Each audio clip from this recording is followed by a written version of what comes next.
મારા બાપા છે ને મારા ભાઈને કહેતા કે આ કોડાવ 3 ભાઈ આ કોડાવ મારું શું નામ રાખે? મારું નામ તો મારી 2 દીકરીઓ રાખશે.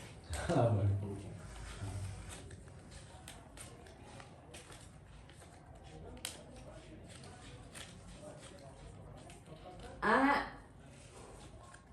જમાડવાનું એને હિસાબે જ છે. નાનપણમાં ભૂલ કરી છે, એક ભૂખ્યાને નથી જમાડ્યો. મહુવા 5મી ગુજરાતી ભણતી તે દીની વાત છે કે બારલા છે બેન, હું અને એક અમારી બેનપણી. એક દી આપણે ઘરે રમવાનું, એક દી એને ઘરે રમવાનું.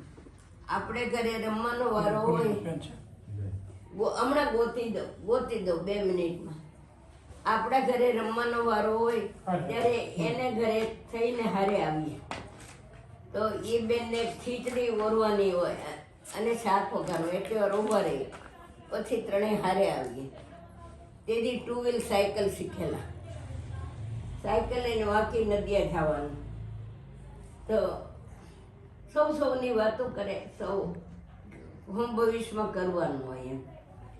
તો બેન અને કૃષ્ણાબેન એમ કે આપણે ભણીને ડૉક્ટર થવું છે અને ગરીબની સેવા કરવી.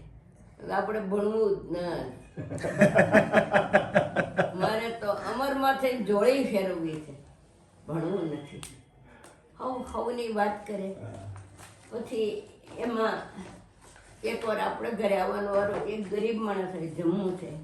તો એની બાઈએ કીધું કમાતા હો તો ટાણા હોય એનું થોડું જમવાનું હોય. બેન શાંત પ્રકૃતિ અને એટલી જ મારો મને કે ના જમવામાં ને બહુ આમ નવાઈ લાગી. પછી એ બેનને એના બા વધ્યા એટલે ન આવ્યા, રોવા માંડ્યા. તો મને ઓસરીનું પગથિયું ચડતા રાડ પાડીને બોલ કે બા, બેનપણીની બાઈએ જમવાનું આપ્યું ભૂખ્યાને. છોટા બાપા ઈંડોળે બેઠા હતા. અમને બોલાવ્યા બેને, શું વાત છે? કીધું જી કાકા, અમારે 4 ભાઈ હોય ને તો બીજાને જી કાકા કહેવાનું હોય. કે જી કાકા એક ભૂખ્યો માણસ હતો ને, એને અમારી બેનપણીની બાઈ જમવાનું. બરોબર છે, તમે અહીંયા કેમ ન લેવા?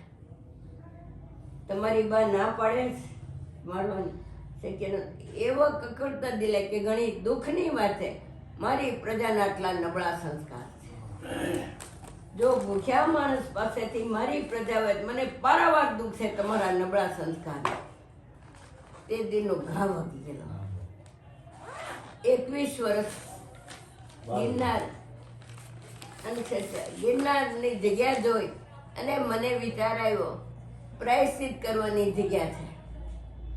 બાપના દિલને જે દુઃખ થયું છે ને, એ પ્રાયશ્ચિત કરવાની જગ્યા છે. ત્યાં 21 વર્ષને છેલ્લા 6 વર્ષથી અહીંયા છે. અહીંયા 2 વર્ષ કોરોનામાં ગયા, નહીંતર 8 વર્ષથી.